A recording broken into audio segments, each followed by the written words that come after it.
ঢালিউড কুইনের এই ছবিগুলো দেখে আমি তো ফিদা হয়ে গেছি, ফিদা। দারুণ লেগেছে, দারুণ দারুণ। তোমাদের কার কেমন লেগেছে আমি জানি না। ঢালিউড কুইনের ফটোশ্যুটগুলো একবার দেখো।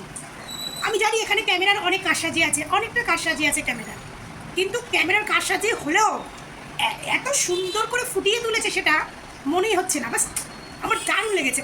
মানে ঢালিউড কুইনের এতদিনের সব থেকে বেস্ট ড্রেস, মেকআপ, এটাই লেগেছে আমার। এতদিনে অনেক সুন্দর লেগেছে, বাট এইটা আমার চোখে খুব সুন্দর লেগেছে। জানি না তোমাদের কার কেমন লেগেছে, কমেন্ট করে জানিও। এটা কিন্তু আমার অসাধারণ লেগেছে, অসাধারণ। মানে এতটাই ভালো লেগেছে যে তোমাদের কাছে শেয়ার না করে পারলাম না। ছবিগুলো পোস্ট করেছে আমি তখন থেকে দেখে আমি অবাক।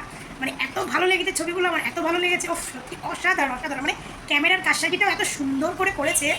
তবে অনেকে বলবে, যেহেতু বুবলির ভক্তরা বলবে যে সব ক্যামেরার কারসাজি সব তার ক্যামেরাতেই হয়, তার ক্যামেরাতে হলেও এত সুন্দর করে ফুটিয়ে তোলাও, মানে ক্যামেরাটাও বলবে যে না, আমি একটা সুন্দর মানুষের ফটো তুলছি। তাই ক্যামেরাটা সুন্দর করে কারসাজি করে দেয়। কার কেমন লেগেছে কমেন্ট করে জানিও। আমার কিন্তু নাইস লেগেছে, দারুণ লেগেছে, দারুণ।